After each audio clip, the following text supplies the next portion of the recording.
হরে কৃষ্ণ। নমস্কার বন্ধুরা, তোমরা সবাই কেমন আছো? আই হোপ তোমরা সবাই অনেক ভালো আছো, সুস্থ আছো। তোমাদের আশীর্বাদে আমরা বিন্দাস আছি।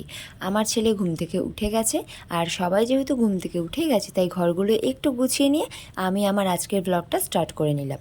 তো আজকের ব্লগে আমি তোমাদের সাথে শেয়ার করব যে ছোটোবেলায় আমরা কিভাবে জীবনযাপন করতাম আমাদের ছোটোবেলাটাই, আর আর তার সাথে দেখাবো এখন কতটা পরিবর্তন হয়েছে ঘরবাড়িতে।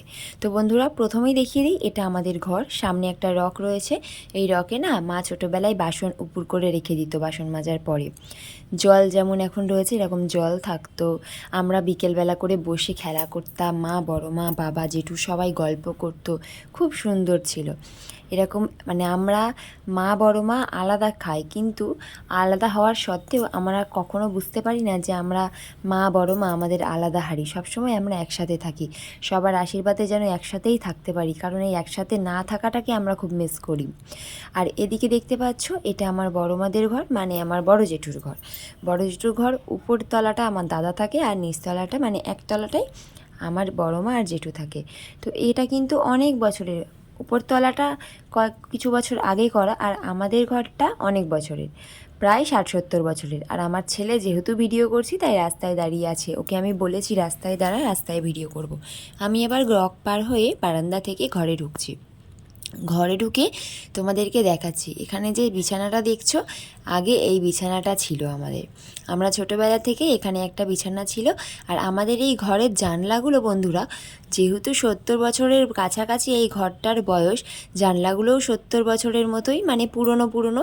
আর এখানে আমার মায়ের ঠাকুরটা আগেও ছিল। এখানে ছিল দুটো বাক্স।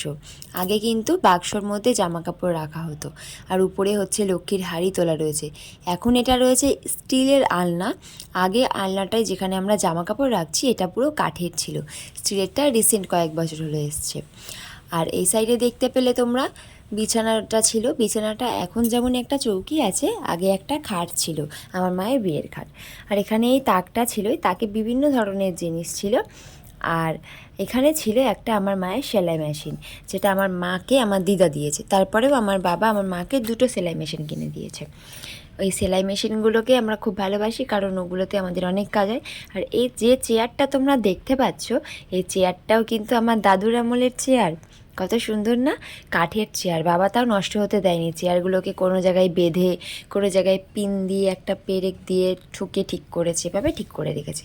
আর এখানে আগে আমার ঠাম্মা থাকতো।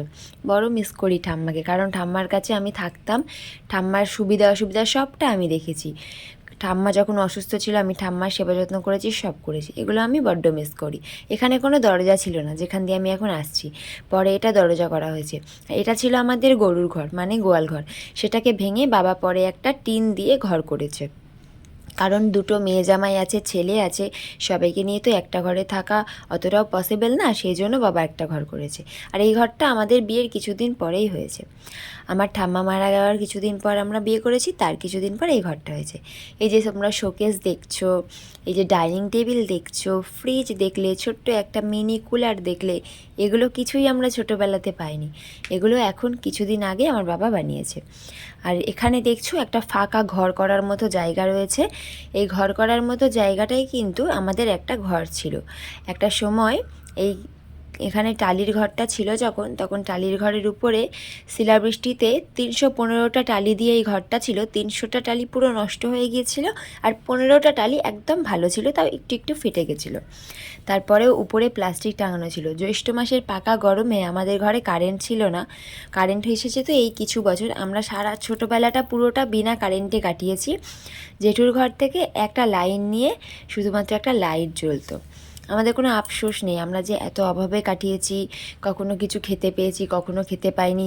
পুজোতে প্রত্যেক বছর বাবা বলতো, মানু এবারে কিন্তু জামা হবে না, তারপরেও জামা হতো। ছোটোবেলাটা খুব ভালো ছিল।